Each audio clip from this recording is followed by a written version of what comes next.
Well, good afternoon. Here we are back, and we're picking up on our afternoon Bible study. And we are in Jesus Paid It All, and the payment was permanent. And this is part 7.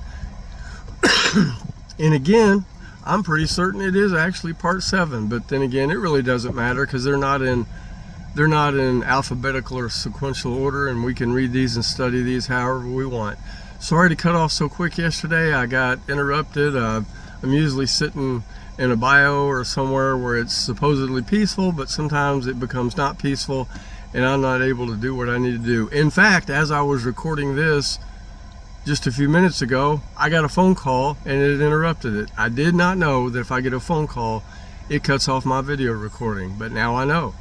So let's talk about the biblical interpretation for just a little bit. We always have to interpret the Bible and take a look first at what seems to be crystal clear and interpret those things that may not be as clear or could be interpreted in multiple ways in light of the things that seem certain. Because there are many passages that could mean several things. So we have to interpret those in light of what appears to be certain. So let's just dive right in. We got a lot of scriptures to cover today. One note I want to add, don't believe anything just because I say it. Use this as a tool to go out there and do your own study and come to your own conclusions under the guidance of the Holy Spirit as to what the Bible teaches. So let's jump right in. We have some scriptures that speak of earthly chastening, and sometimes these are used to teach believers that they can lose their salvation. Here's just a couple. 1 Corinthians 1:29, for anyone who eats and drinks without discerning the body eats and drinks judgment on himself. This one is very interesting. Romans 13:2. Therefore, whoever resists the authorities resists what God has appointed, and those who resist will incur judgment. Now, that one's a little frightening in some Christian circles today because there's a lot of talk of rebellion and disobeying the government and rising up and things like that. I hope that this verse does not mean that all those people are in danger of losing their salvation. And I don't think that it is, because the word damnation in those verses doesn't refer to anathema or death in hell, but a Greek word krima referring to an earthly judgment. Now look, I'm not a Greek scholar, okay? I've told you before, my word study is my friend. I read that interpretation of these verses somewhere and I whipped out my trusty word study, and it appears that that is indeed a true statement. Some passages refer to a believer being called home by God because of sinning unto death. We see that in 1 John 5:16 and 1 Corinthians 3:17. The fornicator in 1 Corinthians 5 was in danger of committing it. The believers in Corinth participating in the Lord's Supper unworthily were in danger of committing it. And Ananias and Sapphira, they actually did commit it. But nothing in the context of what we read indicates that these people were not saved believers.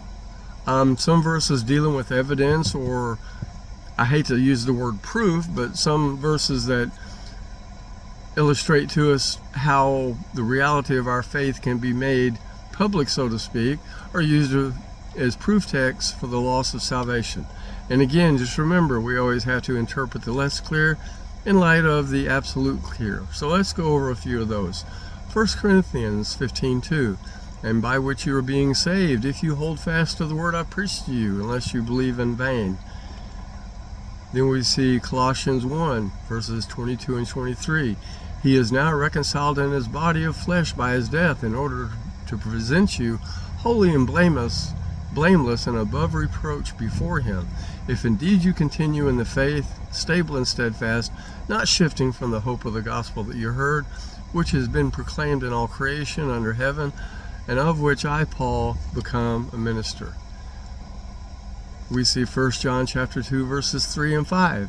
And by this we know that we have come to know him, if we keep his commandments. Whoever says, I know him, but does not keep his commandments is a liar, and the truth is not in him. But whoever keeps his word, in him truly the love of God is perfected. By this we may know that we are in him. That word know, it can mean a lot of things. In this case, it just means we know that we are saved, and we can look at another person and help them work their way through issues they may be having. And because we know that salvation produces fruit.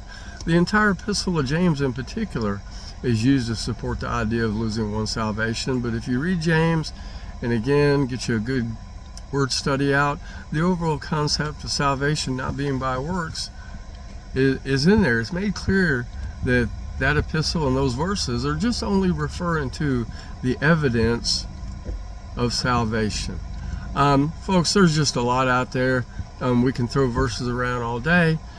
And again, you read, you study, and you come to your own conclusions, because those verses that we covered, they could on the surface to support the idea that a person could lose their salvation. But I want to reiterate this again, that we have to always interpret the unclear or the ambiguous in light of the completely clear and the unambiguous. So again, the only conclusion that we can possibly reach thus far in this study is that believers are eternally secure in their salvation and that they can never lose it. So have a blessed afternoon and evening in the Lord, my friends.